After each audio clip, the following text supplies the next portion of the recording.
حدیث نمبر 6270 حضرت عائشہ رضی اللہ عنہا بیان کرتی ہیں کہ رسول اکرم صلی اللہ علیہ وسلم نے فرمایا، قریش کفار کی ہجوم کرو، کیونکہ ان کی ہجوم ان پر تیروں کی بوچھاڑ سے زیادہ سخت گزرتی ہے۔ پھر آپ نے ابن رواحہ کی طرف پیغام بھیجا اور فرمایا، ان کی ہجوم کرو۔ انہوں نے قریش کفار کی ہجوم کی جو حضور علیہ السلام کو پسند نہ آئی۔ پھر آپ نے حضرت کعب بن مالک رضی اللہ عنہ کی طرف پیغام بھیجا۔ پھر حضرت حسان بن ثابت رضی اللہ عنہ کی طرف پیغام بھیجا۔ پھر جب حضرت حسان رضی اللہ عنہ آپ کے پاس آئے اور کہا، اب وقت آ گیا ہے کہ آپ اس شیر کی طرف بھیجیں جو اپنی دم سے مارتا ہے، پھر اپنی زبان نکال کر اسے ہلانے لگے۔ اس کے بعد حضرت حسان رضی اللہ عنہ نے کہا، اس ذات کی قسم جس نے آپ کو حق کے ساتھ بھیجا ہے، میں ان کو اپنی زبان سے اس طرح پھاڑ دوں گا جس طرح چمڑے کو پھاڑا جاتا ہے۔ نبی اکرم صلی اللہ علیہ وسلم نے فرمایا، جلدی نہ کرو۔ حضرت ابوبکر رضی اللہ عنہ قریش کی نسب کو سب سے زیادہ جانتے ہیں اور ان میں میرا بھی نسب ہے، تاکہ ابوبکر ان سے میرا نسب الگ کر دیں۔ حضرت حسان رضی اللہ عنہ حضرت ابوبکر صدیق رضی اللہ عنہ کے پاس آئے، پھر واپس لوٹے اور عرض کیا، یا رسول اللہ، انہوں نے میرے لیے آپ کا نسب الگ کر دیا ہے، اور اس ذات کی قسم جس نے آپ کو حق کے ساتھ بھیجا ہے، میں آپ کو ان سے اس طرح الگ کر دوں گا جس طرح گوندے ہوئے آٹے سے بال نکالا جاتا ہے۔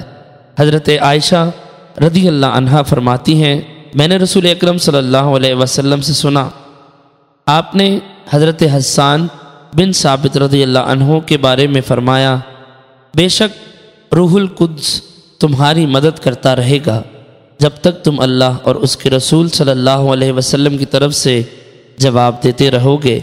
اور حضرت عائشہ رضی اللہ عنہا نے یہ بھی فرمایا، میں نے رسول اکرم صلی اللہ علیہ وسلم سے سنا، آپ فرماتے تھے، حضرت حسان رضی اللہ عنہ نے ان کفار کی ہجوم کر کے مسلمانوں کے دلوں کو شفا ٹھنڈک دی اور کفار کے دلوں کو بیمار کر دیا۔ حضرت حسان رضی اللہ عنہ نے فرمایا، ترجمہ، تو نے حضرت محمد صلی اللہ علیہ وسلم کی جو برائی بیان کی تو میں نے حضور علیہ السلام کی طرف سے جواب دیا، اور اللہ تعالیٰ کہ ہاں ہی اس کی جزا ہے۔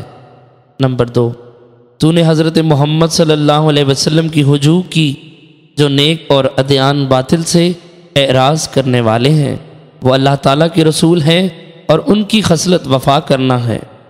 نمبر 3، بے شک میرے ماں باپ اور میری عزت حضرت محمد صلی اللہ علیہ وسلم کی عزت پر قربان ہے۔ نمبر 4، میں خود پر گریہ کروں اگر تم گھوڑوں کو مقام قضا کی طرف گرد اڑاتے ہوئے نہ دیکھو۔